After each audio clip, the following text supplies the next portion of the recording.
bisag karon lang gabi una, suwaya nato makasama ato ang tistingan ug hukas ang ato ang nagkadaiya nga political affiliations. Aron ato ang mapakita ang ato ang pagmahal sa nasod nga Pilipinas.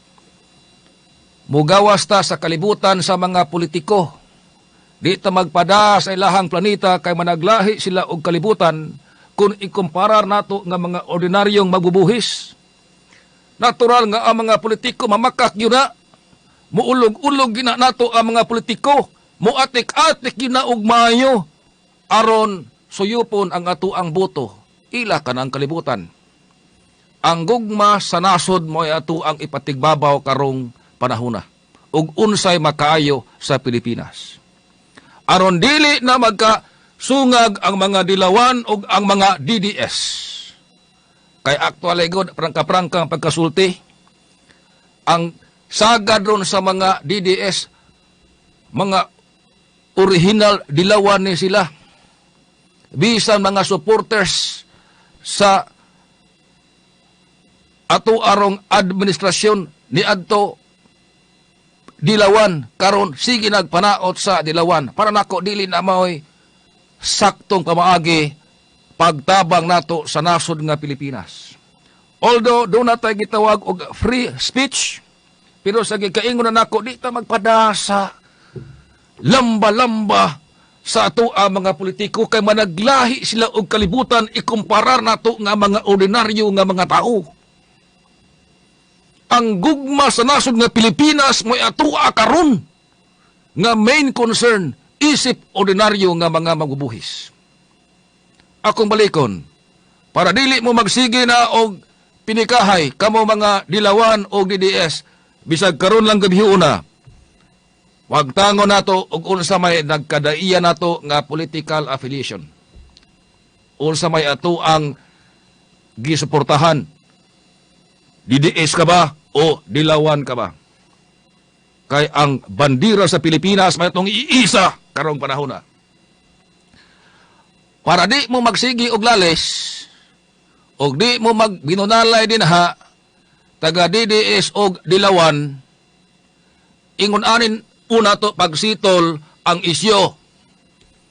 Atong i-consider nga ang matag Pilipino karon. Die hard! Ngadto kang Presidente Rodrigo Duterte. Nga bisan ka ng bata nga wa pa na tao, o ang inyuhang apo sa sungkod nga wa pa na tao, di sa daan. Ato i-consider. Ha? Karon lang gabi una. Kay ang ato ang main concern, dilis digong ang Pilipinas, mo ato ang main concern. Sige kaingon na nako. Ato ko nung imagine, tanan nga mga Pilipino, apila ng inyoha mga apo nga wa pa na tao, DDS na. Tanang mga Pilipino, support ngadto kang Presidente Rodrigo Duterte. Sa ako nang ikaingon, di ta magpadaan ng lamalambas mga politiko, kay doon na sila kaugalingong kalibutan. Karon ang mga mayor nga kaalyado sa Barog PDP laban, ni push sila makasama ngadto kang Presidente Rodrigo Duterte ilang padaganon pagka Vice Presidente sa Pilipinas kay ang katarungan doon naman po hinuoy punto. Di atas sa COVID crisis, kinahanglan na padayon ni Presidente Rodrigo Duterte ang iyang misyon pagluwas sa kinabuhi sa katawhang Pilipino. Ikaduha, nga concern sa mga mayor nga kaalyado sa Barog PDP laban, doon naman po hinuoy point ni mapadayon ug unsa may nasugdan nga mga proyekto ni Presidente Rodrigo Duterte. Now, maayughanay tuyo sa mga mayor nga kaalyado sa Barog PDP laban o di na sila kaugalingon nga mga personal o politikanhon nga interes o ilalang gamiton si Presidente Digong sa ilahang mga politikanhon nga interest. Sa ako nang giingon, bisag karon lang gabi una, wag tanga nang unahuna ninyo nga didiis mo, wag tanga pa nang unahuna ninyo nga dilawan mo. Watay political affiliation ron. Kay ang bandira sa Pilipinas, may atong isa. Ato sa mga i-consider, pananglitan lang, nga kita tinuod yun nga mga anak ni Presidente Rodrigo Duterte. Lahi manggod ng pagbati yun sa direkta nimong kadugo kaysa dili. Ato i-consider nga tinuod yun itong amahan si Presidente Rodrigo Duterte. Kitang tanan. Apila mo mga senior citizens for the sake of discussion lang karong gabi una. Ato i-consider ron nga biological father nato si Presidente Digong ug tungod magkaha kay daghan siyang mga anak, ang iyang anak niabot og 113 million ka mga Pilipino. Kitang tanan. Usa ra ito amahan si Presidente Digong. Nahibaw man ta nga kitang mga anak, tinuod nga mga anak, muprangga kitag tambag sa ato ang tatay. Nga naman, wa man na magpasabot nga kung ato ang madlungot atong tatay, dili na tumahal atong tatay. Ha? Wa magpasabot na nga ug mosaway kay sa imong tatay, wa na ka nagmahal sa imong tatay. Imong gisaway imong tatay, ka aron makorek kanang imong tatay. Kay og kanang imong tatay magpadayon ka na. Og himo og dili na sakto, malaot ang imong tatay, og di ka irresponsable ka nga mga nga pagkaanak, kundi ka kabadlong sa imong tatay. Tiguwang naman ang ato ang tatay ron, kay 76 anyos naman. O sa may inyo ay katambag, sa inyo ang tinuod ka tatay. Bisag karon lang orasa, atong kalimtan nga naatay tatay, nga lain, atong tinuod ka tatay, si Presidente Digong. Para mawagtang na atong hunahuna, nga musur kitag ahat anang kalibutan sa politika sa mga politiko, ilam ng kalibutan. Ha? Dili sila ordinaryo nga mortal. Sama nato ang mga politiko. Ang istorya karon ikaugma lahi na. Ang istorya mauni ugma palpak joke na. Amigo karon ikaugma kontra na. Kontra karon ikaugma migo na. Panahos kampanya. Usa kita mga supporters palabit tas ato ang emosyon nagbinatuay og maayo mga burot atong agtang. Mga bukol ang ato ang manghubag ato ang mata, mga black eye. Mga sunggo atong ilong kay diehard ditong supporter sa ato ang politiko. Yanga-yanga ang nagkontrang politiko pag sunod eleksyon nag-uba na. Kabantay mo, ana. Karon, kapanahon na, naamay kalibutan ng ilaha ang mga politiko. Sure mo nga si Leni Robredo o si Rodrigo Duterte, pirmi nang magpinikahay og istorya o sure mo nga hangtod-hangtod mao na ilahang relasyon sa politika, wata kay bawas maabot mag-uba na sila. Ha? Sure mo nga kana si Harry Roque, nga sip-sip kayo ni Presidente Digong, hangtod-hangtod na ngaluyal ni Digong, wata kay baw sa maabot nga panahon, ang sige hagpik ka anak mo na pos Digong. Ang mga politiko doon na ilahang kaugalingong kalibutan. Dili ka ta magpada ug suyop sa ilahang planeta.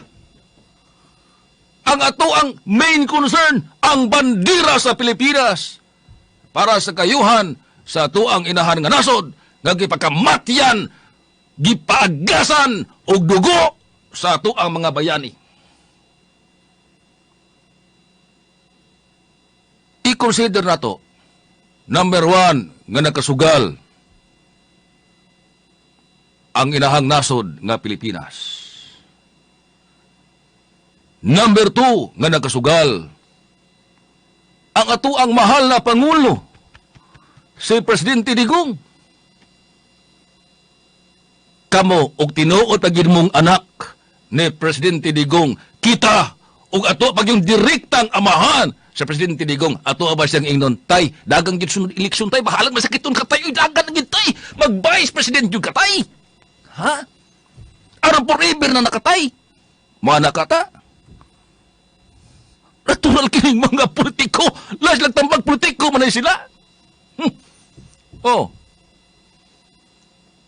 Pero ato ang hapong pangutanon, ang mga anak ni Presidente Rodrigo Duterte, Why di isay? Why dilawan? Kitang tanan, wa tay political affiliation ron. Bandiras Pilipinas ato ang iisa. Sakto kaha, muretiro na lang sa politika si Presidente Rodrigo Duterte. Dunay gitawag aning advantages o disadvantages og mo retire siya sa politika. Ang advantages mao, makarelax na ang tao ning atong presidente. Ano man, si Tinta Isayas Anyos, hatagan pa ni mong problema. Imagine ka mo mga bata-bata pa, si Tinta Isayas Anyos na mo, hatagan pa mong problema. Sa kahimtang ni Presidente Digong nga wa naglisod og kwarta. Inyo ha paginang hatagag problema ug inyo harang tinuod nga tatay usa man inyo katambag ana. Inyo pa nang ingno na tay, sige tay, parayan na gitay. Uy, bahalag masakit ko na katay, sige tay, bahala na tay. Ha? Bira nyo tay. Anak ha, may atong tambag ug tinuod patang anak ni Presidente Rodrigo Duterte. Katong concern, mahal na to ang atong Pangulo. Taas na siya og pangidaron. Taas na siya og agi sa politika. Pinakataas nga opisyal sa Pilipinas ang pagka-presidente. Di ba ba na enough? Aron dili siya mo retire sa politika og upuyo na nga isip ordinaryo nga sibilyan aron ang mga nahabilin nga mga katuigan sa iyang kinabuhi iya kining ika-enjoy. Oh. Maghagwa-hagwa na ba ng kasi iyang mga apo?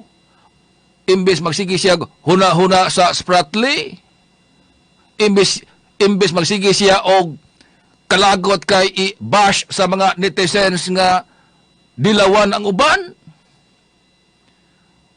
Di na siya magunahuna-ana, mag-golf na balang kaha siya, o mag-tinis na balang siya, human pagka-presidente sa Pilipinas, o dili ba, mahilig man og big bike si Presidente Digong, mag-big bike na balang ka siya, sursuri siya sa bukid, enjoy niya ang nahabilin nga mga katuigas iyang kinabuhi. Kaya matod pas, usa ka panultihon, life is short. Mubura ang kinabuhi. Samtang ni apatas kalibutan. Maninguha kita nga ma-enjoy sa ato ang kinabuhi. I-consider karon inyong kaugalingong tatay, si Presidente Digong. Di ka na mapunay nyo ang tambag, papuhan lang tayo, oy, relax na tayo. Total na, Presidente na bitaw ka tay. Mabalik-balik na og hisgot sa history imuhang pangan, usap maimuhang. Dugayan na ng politika, ang labar kayong una to, anak. Doon na disadvantages. Og mo retire si Presidente Digong sa politika. O sa may mahitabo. Risgo og mahimo siya sama ni kanhe Presidente Joseph Estrada nga gipatilaw gyud og kaso og nakonbikto gyud sa kaso. Kaya wa pa to gipardon ni kanhe Presidente Gloria Arroyo si kanhe Presidente Joseph Estrada. Magdugay pa to sa prisuhan kay plunder ang nakonbiktuhan adto ni kanhe Presidente Joseph Estrada. Natural ignaog ron or i-retire na ni Digong sa politika. Lutuson na ni siya daghan kayong mga kaso. Mangita siya og posisyon nga impeachable posisyon. Og di siya gusto nga lutuson og kaso aron dunay makapayong niya madipinsahan siya sa atabangon niyang kaso. Tiguang na baya siya pagkalisod man ug adto siya maniguang hinuos prisuhan. Oh. Naam kay mga issue niya. Kato mga nareklamo nga aligar nga extrajudicial killings, kato mga na mga ronda sa mga pulis nga patakan pick up ang mga pulis. Unya, command responsibility at tutug pa sa tuang presidente. Maapil siya og file og kaso. Oh. Ya, kining issue ron sa Spratly Islands. Daghang mga issue. Graft and corruption. Kay kuno wa ni diga sa tinuod niya nga assets si Presidente Digong ang iyahang statement of assets, liabilities and net worth salin wa gidiga tanan. Dahil mga issue man. Dunay mga isyong tinuod, dunay mga isyong dili siguro. I-retire na ni Presidente Digong sa politika. So unsa man nga posisyon ang pwede nga adto siya?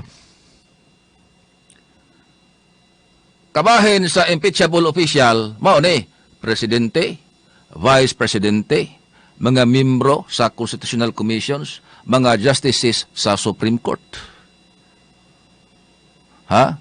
Di naman po pwede si Presidente Digong mo-apply siya as Associate Justice sa Supreme Court kasi 26 naman siya. Unya ang retirable age sa Justice sa Supreme Court 70 man. Oh. Ako kuli po kung mutuo nga mag-commissioner siya pas kumilik or sa Commission on Audit. Or ariba ka siya sa Civil Service Commission, dili po na remote kaya na nga posibilidad. Duha raman, kaposisyon ang pwede niyang iyahang papilian aron mapayungan siya sa kaso. Number 1, mudagan pagka-presidente. Di naman pwede nga mudagan siya pagka-presidente sa Pilipinas. Kanaap man ang atuang 1987 Constitution nga nag-ingon, one term ra ang atuang presidente sa Pilipinas, no re-election sa maong nga posisyon.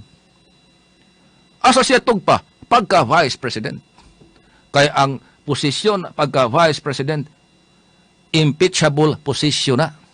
Kana si Vice President Leni Robredo, o naglagot mo mga taga-DDS ngadtong Leni, wa mo'y laing mahimo ana, ipa-impeach ninyo si Vice President Leni Robredo. Mao na gina.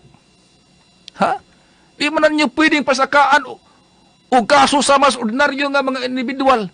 Kaya ang pagka-vice presidente, impeachable position kana base sa tuang 1987 Constitution. Karon og mo retiro na tinuod si Digong sa politika, iyahan ang choice, no? Pero kita mga anak mo, hatag man taog saktong tambag sa ato ang Pangulo, sa ato ang tatay. Maupunay dili maayong epekto o hingpit na siyang mo-retire sa politika. So doon na dakong posibilidad, mudagan siya pagka Vice President sa Pilipinas, kana og nakasimhot daan ang PDP laban nga lutuson siya sa daghan nga mga kaso o kana doon naging posibilidad nga ingon ana. Ha? Malang og ang mudaog si Sara Duterte. Ha? Og ang mudaog si Sara Duterte, kana dako kayong influence para mapadalipdan si Presidente Duterte. Malang ang mudaog si Bungo, kay kalas Bungo, sukat magina nga mayor dito sa Davao si Rodrigo Duterte nga siging sikit-sikit nga itong Presidente Digong.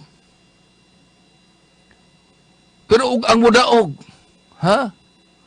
Si Grace po, lutuson og mais kaso, si Presidente Digong. Og ang mudaog, si Leni Robredo, bago buog mayos kaso, si Presidente Digong. Ug ang mudaog si Manny Pacquiao, wa pa ta kahibaw unsa sad, no? No? Ug ang mudaog si Isko Moreno, wa pa pud ta kahibaw og unsa kay sta ni Isko Moreno kun lutuson man og kaso si Presidente Digong human sa iyahang termino. Ha?